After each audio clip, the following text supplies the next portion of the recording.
Since I've joined Devon County Council, which was in August this year, there's been a shift from focusing on the improvement that Ofsted recognised in both 2018 and 2022 to a big system-wide transformation programme that the council and its partners now know that they need to take, and that was communicated in September publicly in terms of the steps that the partnership will take now to improve the lived experience of children and young people in Devon.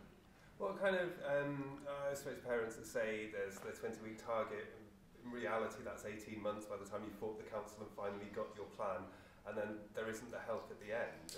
Has that changed? When will that change? So there have been some steps to make improvements to that. It's not where it needs to be. I think we all recognise that the timeliness of issuing education, health and care plans is nationally a challenge, but locally has been a challenge, and we've got more work to do on that. So we have taken some steps towards that in terms of children and young people who were waiting over 52 weeks. We don't have any young people waiting over 52 weeks now for their plan to be issued. We're making decisions quicker, and we've been able to recruit educational psychologists to help with the advice, which is a statutory requirement.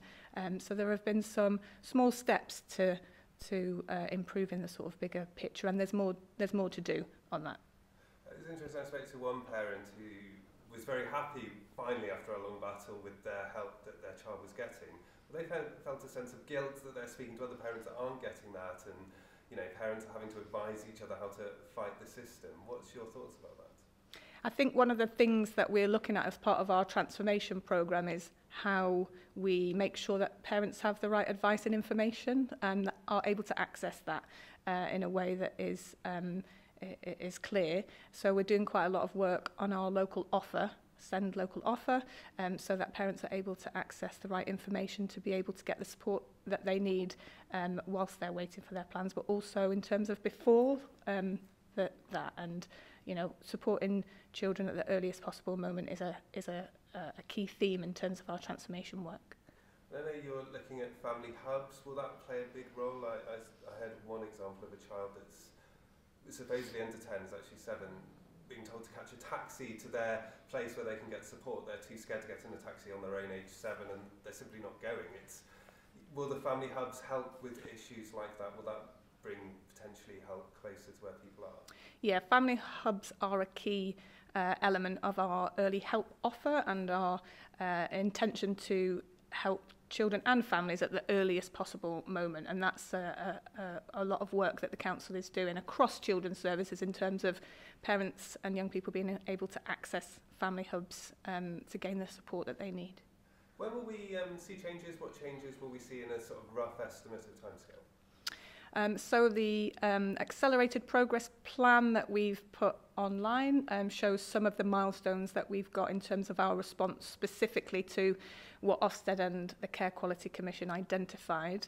Our plans in terms of our whole transformation will also be made publicly available in terms of milestones. We are looking at a long sort of term 3 to 5 year transformation, but obviously along the way we will be making progress and showing impact as we go through that journey. And one of the first things that we are looking at as a priority is the education, health and care assessment and review process, because we know that actually families are telling us that that's the thing that at the moment is one of the biggest challenges for them, and how we communicate with them through that process. So we're taking that as a priority to address what families are feeding back to us in terms of the scheduling, if you like, of our improvement work.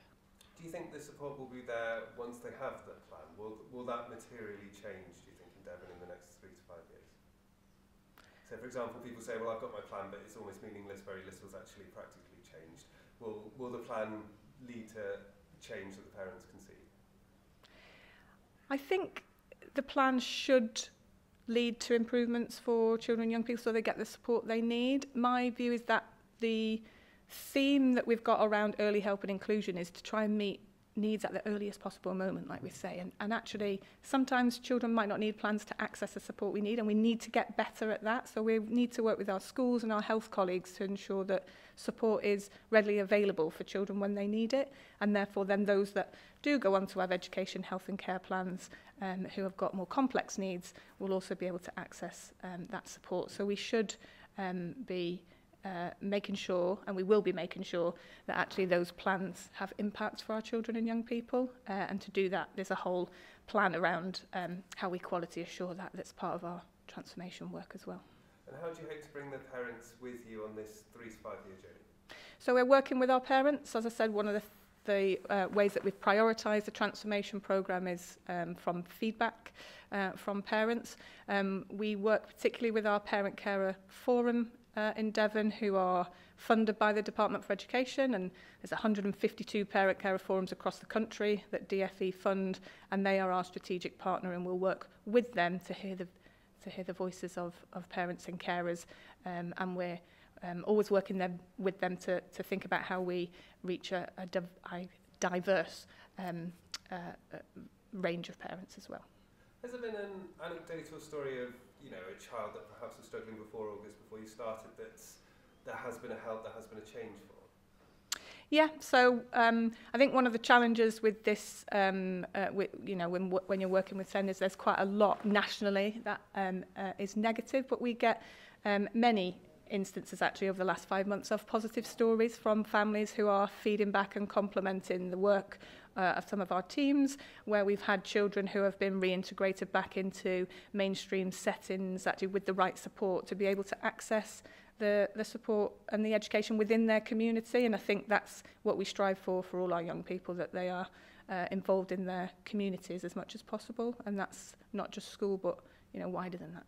When you started the job, what struck you most about the service as you walked in on day one? What was your first thoughts? There is a lot of incredibly hard-working people in Devon who are come to work every day to do the right things for children and young people. And I think it's easy to forget sometimes that those people are coming to work to make a difference. And the challenges in the system mean sometimes that doesn't present itself in a way that people see that that's their intention.